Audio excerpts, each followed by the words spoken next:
Vamos ouvir então Gustavo Uribe. Uribe, antes da gente falar sobre o futuro do ex-ministro Sérgio Moro, daquilo que você conseguiu apurar, a gente já pode falar, a partir desse caso, de uma nova jurisprudência da Justiça Eleitoral, porque quando eu vi a decisão tomada pela Justiça Paulista a respeito do ex-ministro Moro, aliás, você participou comigo da entrevista que nós fizemos aqui com ele recentemente, né? E eu perguntei a ele na entrevista, falei, mas ministro, por que São Paulo?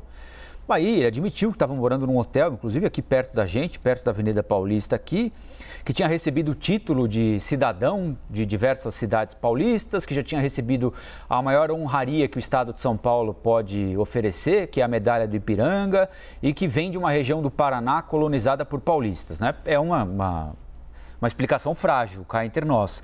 Mas se a gente voltar no tempo, nem tanto assim, vamos nos lembrar que José Sarney foi presidente do Senado, né, eleito pelo Amapá, e pouco aparecia no Amapá, né? Todos sabemos que a família Sarney é uma histórica família no Maranhão. Então, o que está acontecendo? É uma mudança de parâmetro mesmo da Justiça Eleitoral para ser mais rigorosa nessa história de domicílio eleitoral, ou a gente pode entender isso como uma decisão específica? A gente pode chamar de um case, né? Um case que pode ser reproduzido por outras instâncias da Justiça Eleitoral. Não só o caso, Tarcísio Freitas, por exemplo, que é carioca, estava como ministro aqui em Brasília, mudou o domicílio para São Paulo. A gente tem outros exemplos, Marina Silva, que mudou para São Paulo, Heloísa Helena para o Rio de Janeiro, e elas não residem nesses locais. Então, a gente tem vários casos na história da política brasileira onde houve essa mudança do domicílio eleitoral justamente para ir a outros redutos eleitorais onde teriam mais chance. E isso acaba criando, então, um exemplo que pode ser reproduzido, sim, por outras instâncias. É por isso que o corpo jurídico de Sérgio Moro não pretende levar ao TSE, porque há um grande receio que, levando ao TSE, isso você pode sedimentar essa decisão e ele pode nem ser possível concorrer pelo Paraná.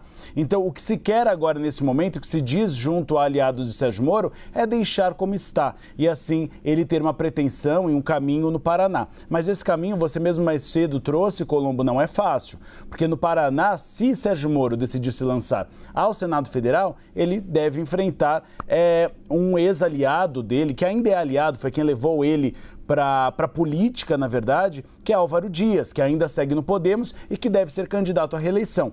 Se ele for para a Câmara dos Deputados, ele pode disputar voto com Deltan Dallagnol, também da Operação Lava Jato, que deve sair deputado federal pelo Podemos. Então é um cenário muito difícil para Sérgio Moro. Mas eu conversei com aliados dele e eles me disseram que ele está disposto sim a ser candidato. Ele ainda tem na cabeça dele a ideia de ser candidato ao Senado Federal, mas há aliados que dizem que nesse caminho seria melhor ele garantir um mandato a deputado federal para se cacifar politicamente, ganhar também experiência e aí depois se lançar a um cargo ao poder executivo no futuro, seja prefeito, governador ou eventualmente presidente da República em 2026.